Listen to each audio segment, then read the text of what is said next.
we're hanging out. I mean, just in case this is a bloopers episode, hanging out trying to figure out what the hell to talk about today. Yeah. Because what are some things that we've seen in the shop lately? A lot of transformation. There's been a lot of transformation lately. Personally and professionally, Yeah. I feel like during the busy season, it's a little bit trickier to notice all the things. There's been a lot of questions around how to connect with guides. Okay. That might be a good one today, then. Yeah. So I've been asked by 2 different clients. Yeah. And they are just, like, starting out. So maybe we can chat about that and see. Okay. If they want to, their questions were, like, how do they know who their guides are? How do they talk to them? How do they work? And so that's tricky because my first thing I go to is the Julia Cannon book, Soul Speak, because and we've mentioned this, I think, before, in that book, she very specifically mentions that you'll hear your guides on one side versus your internal dialogue, maybe louder on a different side. Okay. And so I tell them, okay, go listen to this book, go read that book, and then come back and we'll talk again, right? Do you want to share yours, or do you want me to share first? You can go. So, I don't see it any different asking for help or connecting than as if you were in my space and I needed you to help with something. Does that make sense? So, okay. So not physical things, right? Because, like, okay, moving the table, that would be me asking you to physically help me move something. Yeah. But if I'm setting up a new altar, and I needed help, if you were here to help me, or to offer guidance, I'd be saying, hey, Karlie, what about this? Right? Okay. So if I'm seeking information for guides or angels or whatever you want to call them, I would be like, hey, give me some information on this, right? Send me a download, send me a symbol, send me something that offers guidance, right? Yeah. So I guess it's, some of the stuff is hard to teach. Yeah. Because it's so intuitive. Yeah. I think the simplest way to tell people to try to connect is stop trying. Oh yeah, it's not supposed to be hard. It's not supposed to be hard, it's not supposed to be complicated. And as you go through your journey and you slowly start letting that ego down, that has been a whole thing lately too. You let your ego down, that heightens your vibration, that heightens your intuition and your connection to your higher self. So apparently neither of us can speak. No, today has been a very bad word day, so just but once you have that higher connection and you stop having all of the randomness that fills your mind, that's when you start picking up on the signs. Some of those more subtle keys. There was one lady, she's like, gosh, something's wrong with me, my ears. I'm like, nothing's wrong with you. And one of the most simple things you can say is I hear you, and then I'm paying attention, right? And then take a moment, take a couple breaths to, like, shut the fuck up and pay attention, for language, I know. I felt like my dad was yelling at me just then. Yeah, it's not supposed to be hard. And I feel like a lot of that comes with the TikTok kind of side of things. Is that, and we have mentioned that that's a form of gatekeeping too, is to make things so difficult that people can't understand. Yeah, like you're not supposed to have to do ritual every time you want to, work with your guides. Like they're around you all the time, for one. And two, you can talk to them in daily life, like we're talking right now in daily life. They're with you regardless of what the fuck you're doing. Yeah. So when you want to, first and foremost, like when you want to try to figure out who they are, meditate on it. Be mindful in the moment. See what downloads come through. They'll tell you who they are. So during mediumship, I was going to say unsolicited, but that's not quite accurate because I was open to the conversation. But during some of those conversations, I realized who, more so ancestors, right? Like my mom's grandma on my dad's side. Or, I'm sorry, my mom's grandmother on her dad's side came through as Mammy. Like, we didn't really know her any other way. Yeah. And even though we only met a handful of times, like, when we did meet, it set really strong with me, like, from then on. Even before she'd passed, like, there was always that sense of guidance there, if that makes any sense. Yeah. Like, she was there leaving little breadcrumbs. Nuggets. And working with your guides and getting those downloads are going to look different for everybody. Mm-hmm. So that's why I feel like it's kind of hard for people to grasp the concept of, like, how easy it is. Yeah. Because they're doing research based on other people's perspectives of experiences. So, for example, our clear senses, our gifts are, like, completely different. Yeah. Right? So when you experience your mediumship or, you know, your downloads, definitely 180 from what I do. Yeah. You know? So you are able to see things and hear things where I just smell know things and smell things. That's not always a favorite. But anyway, sorry, squirrel. The only, interesting enough, the only time I've ever smelled anything was for Daniel's grandmother that passed early in our relationship. So I didn't really know her too well, but from her reading that him and I both had separately, but from the same person. Gotcha. We found out she's just nosy. Okay, fair enough. She's just nosy. So, even with just nosiness, like, she's still there and she's still paying attention. So, it felt important just now, and I think this is going to sit different with you because it's not, I don't think it's clicked yet because it just clicked for me, is that it's not always a message or a download or a verbal, you know, whatever, but that gut sense that maybe I shouldn't do this or maybe I should do this way. That's how my gifts work. So that's how I am all the time. Yeah. And I'm over the last, we're in the 9th month now. Freaking Christ. Right. Thankfully, we're not mad about it. No, it's just crazy to think about that. Which day out is in 26 days. Pin that. Okay, we'll come back to that later. Yes. Okay. So, new nervous. Yeah. So you guys are going to hear this later, but just for timestamp awareness, this has been recorded on September 1st. Yes. Okay, sorry. So anyway, over the last 9 months, I've had a huge shift in my journey, right? And, like, things are just one explosion after the other, I feel like. And it's hard to keep up. But in this 9 months, I've been realizing that gut, it's not just a gut feeling that I thought was just a gut feeling. It's actually, like, some of these thoughts aren't even my thoughts, y'all. Like, there is no way I've spent my whole life being this unhinged. Like, in a lot of stuff. And I'm slowly, like, coming to the realization, since January till now, that no, those really are not my thoughts. Those literally are coming from spirits and guides and, like, the ether of the unknown. Yeah. And some known. Yeah, it's, like, crazy. It's like, why would I think that? Oh, because it's not mine. And it's interesting because I don't see things and I don't hear things, but I have that knowing. Yet. Yes, because I am starting to visualize. So that's a whole nother topic. But for the sake of this, I can sense the guides, if that makes sense. I can they never feel like they're ever in front of me. I can sense them behind me. Like, you know how in our human existence, how if somebody's behind us and you can just sense that feeling? That's what I get. Like, I can physically feel them behind me. And those thoughts that I get, those downloads that I get, they, like, describe what they want me to see. So, like, I had a reading just this morning, and her guides were showing me everything in, like, cartoon ways. And I was like, you're funny, okay. There was, like, 3 of them, I think. 3 or 4 of them. But it was almost like how you would imagine. Do you remember that Cartoon Network show, Ed, Ed, and Eddie? That.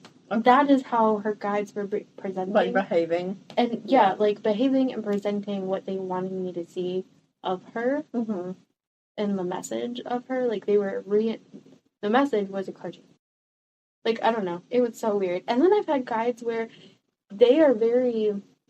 Oh, there was this one. It was like a bird man. And he was very, like, stoic and just still. And he would watch and he towered. It was so weird. But then isn't that iconic of Like the plague doctors? Kind Okay, of. Gotcha. Kind of. But he was very green. Okay. He was very green. Now, that green, is that something you knew? Did you see that green? Because that's been a recent conversation, too. When I had asked you a question, like, why did you ask me that? I'm like, the fuck if I know, I just work here, right? No, so that was months ago. Okay. That was months ago. But how I know it's green is, like, they describe it. It's almost like how somebody would explain in very detail to, like, a blind person. Okay. Does that make sense? Yes. It's so weird. I don't know how else to describe that. So, no, I get that. Because this is a new conversation for us, too. Mm-hmm. First, I want to rewind about the thing that just clicked to me when it comes to your guides. Quite recently, there's been things that Karlie really wants to fucking do. And no matter how hard you try, that is not going to happen. It's just not an option. And you are often stubborn, as am I. And you're like, oh no, I'm just going to try one more time. Yeah. But one more time turns into like another hour, right? Yeah. So I'm wondering, like, are they like wanting to beat you? You know, and the fact that, and sometimes with myself, like I'm fumbling or fidgety or I just can't hold on to things. It's probably not supposed to happen. And you probably already been given, you know, all those opportunities to put that down and to walk away and come back later. Yeah. Well, we probably just weren't listening. Right. Or we weren't aware. Or on the other side of that is my human self doesn't give too much thought about things when my guides are screaming them at me. Yeah. So, like, the tuning forks. Never gave that a thought, ever. Like, yeah, cool concept, but it's never been an interest. And now, all of a sudden, thank you, Matt. So, that's, again, a whole nother topic, too. But, when they want you to listen, like you said, shit's not going to go your way. And then when you finally listen, shit aligns. It's fucking good. Yeah. Yeah.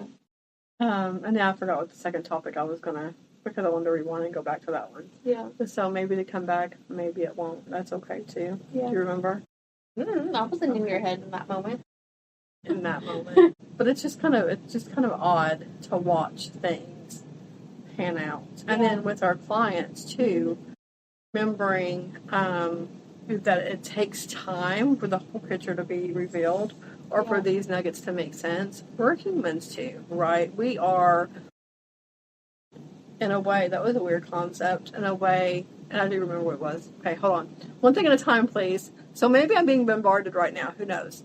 But in a way, we are the clients, or we are the students of this universal energy work, or this universal school of Earth, right? And so it sometimes takes time for us to click. A client that we saw 2 years ago, or that I started seeing 2 years ago, a name that had come up just made sense this weekend. Oh yeah, and it didn't even make sense to her. So a little preface, we're not going to say names, but this client had started getting Reiki sessions, and in 3 of those sessions, a specific name kept coming up, and it made no sense.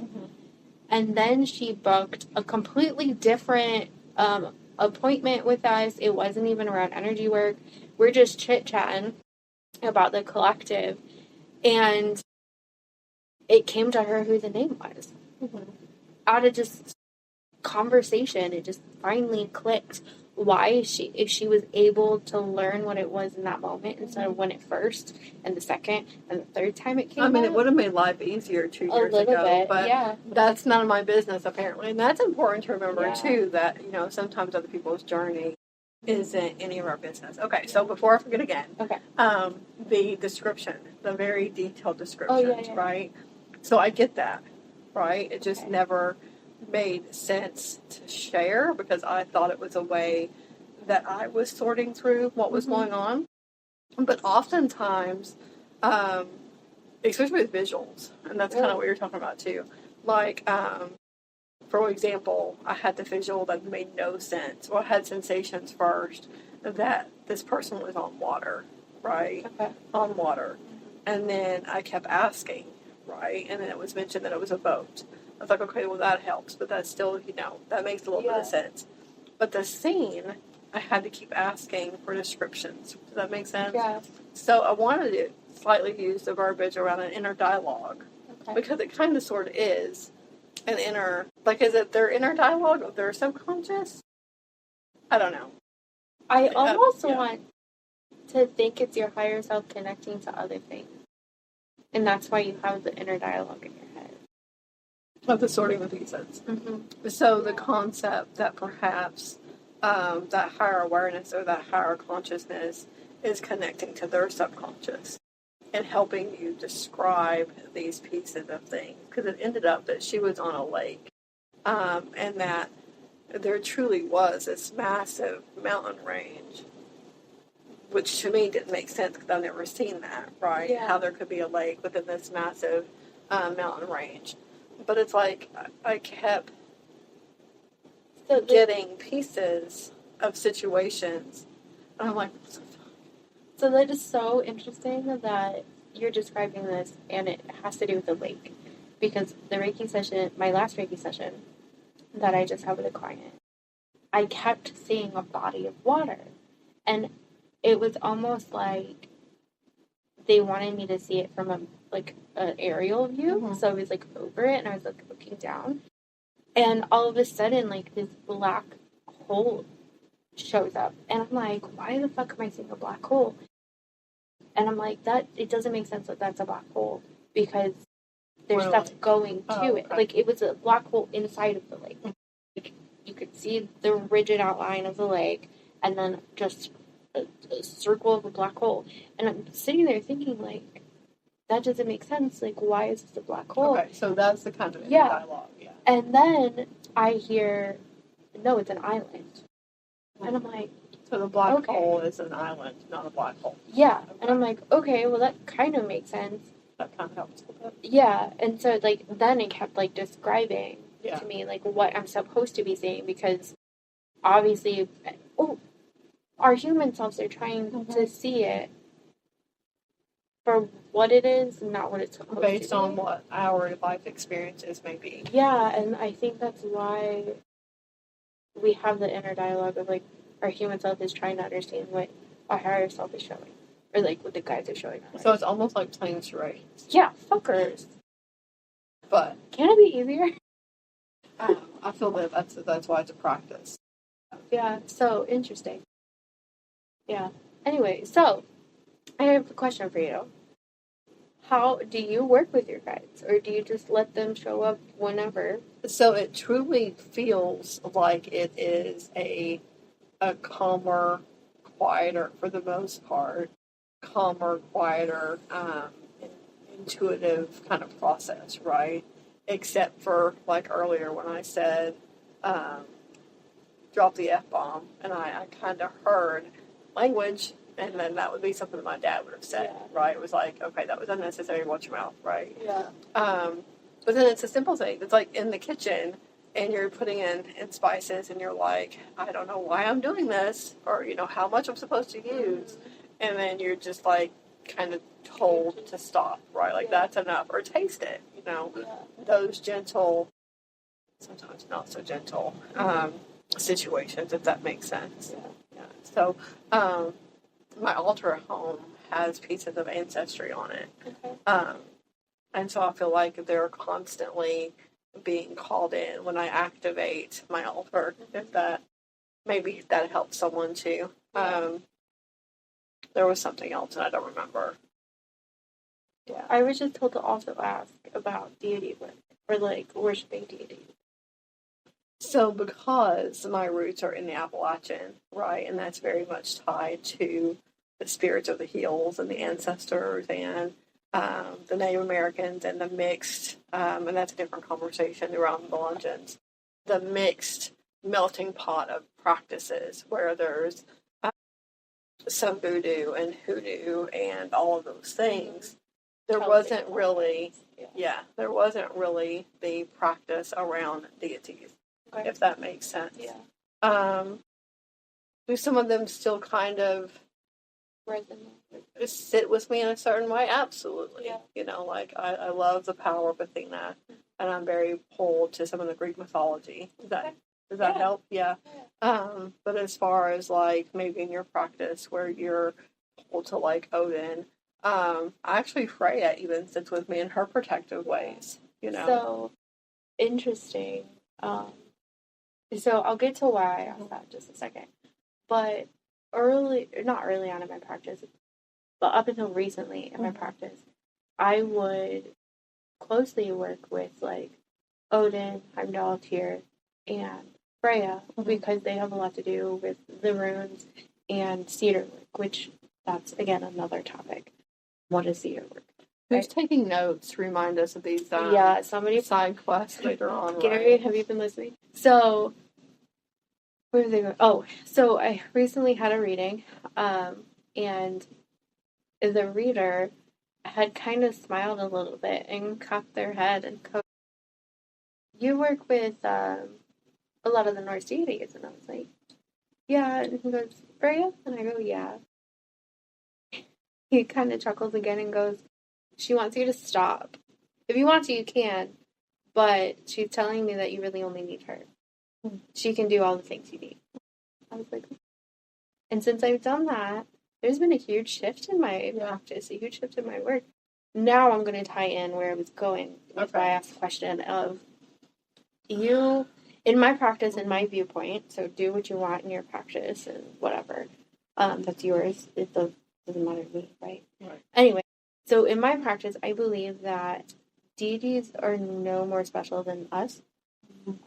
They aren't here to worship in a sense of they are better than us. Especially in Norse mythology, we believe our gods are like humans. They just have clear gifts that they have honed on like immensely, right? And they have powers and influences that can help influence other things. So when you work with them, you're not working with them in a sense of like you're worshiping them because they're not gods. They're not the greater good. Yeah. Well, I mean, they are greater good, but they're not. They're not better. So that makes sense. Yeah. So when I work with her, I'm working with her almost as a guide, as a mentor, as a, hey, help me with this. And I will honor you as best I can, right? So when you think of working with deities and working with your gods, it's a tool, it's a resource, it's a mentor, and I think it's all the same, you know. I believe sometimes maybe individuals don't know their ancestors, and even though there's pieces of my ancestors that I don't really know, but the knowledge, the wisdom, it's not knowledge, it's wisdom. The wisdom is still there. The wisdom is still inherited. But for those situations where people maybe not know their heritage, I feel like having a deity to help in that guidance is important. Oh, absolutely. And sometimes when you resonate with a path or resonate with a deity, because you don't even have to have a specific path or follow that path of worship to work with the deity. Maybe you just represent or resonate with who they represent. Right? So we have a client that doesn't necessarily fit the mold of a specific path, but she resonates with the archetype of the goddess of the hunt. Okay. So, and there's 3 different archetypes and 3 different paths. How do you pick one? If you resonate with it all. You know what I mean? So I feel like that's kind of the weird thing about religion. Like, religion is that there's different denominations. We've had to talk about that with someone else. But the base of it all is very similar. Oh, absolutely. And that makes it a little tricky. Yeah. So, I guess in short, if you want to work with your guide, start paying attention. Be mindful. Trust that what you are thinking is meant to be thought. Or what you're just doing. Yeah. So I won't go into detail because I feel like some of the practice is meant to be private. But there was an activity, almost like you're fidgeting with your ring there, right? There was an activity or practice that I'm just fond of. I had no idea it was a thing until I'm going back and listening to books again, right? And so, I mean, That's how the whole practice of this came about. It's like learning, like, oh shit, these things have names. And these things, you're not the first one to experience these things. You're not the first one to do those things. Yeah. And just trusting the process. And, I guess it would be like in one of those reality shows where you're being told by a puppeteer, like, what to do. Yeah. And you don't know why the hell they're telling you to do that, but you just do it anyway. I mean, I feel like, excuse me, that's a situation sometimes. I'm like, I don't know why I'm doing this thing, or whatever it might be. That's how I felt when I was told to do the tuning forks. Yeah. As soon as I grabbed them, I felt like somebody stepped into my body and was controlling it. So that was another conversation I wanted to mention, ask you about, or have a conversation with you about. So, being familiar with your guides, I want to share how it feels when someone else's guides show up and when they kind of take over a session. Okay. So it's quite odd as it happens because it's part of the practice where things get cold, even if it's just for a moment. But it's almost You're talking like specifically around Reiki. Yeah, so, around Reiki. Sorry. Context, people. Context. Squirrel. Thanks, Karlie. So like in Reiki, when someone else's guides are coming through, it's almost like I want to do certain actions, right? But then when I can feel them step into me, I get cold from my feet up. Really? Like it feels like, I don't know, like this is me, and the person's kind of like rolling into me. And this weekend, when it was happening to someone at Raw's Opera House, so like I can feel this coldness, but it's not my whole body coldness. And I ask, I'm like, so did it start at your feet? And they confirmed yes. I'm like, where does it stop? And they confirmed, just over abdomen height. I'm like, could that be the spirit of someone small, like a child, stepping into you? And that really resonated with them. Knowing when other people show up, if it's not just because it's also an ascent or a name saying, hey, I'm here, but then that really, it's not unsettling to me anymore, but when it first started happening, I was like, whoa, what was that, right? Yeah.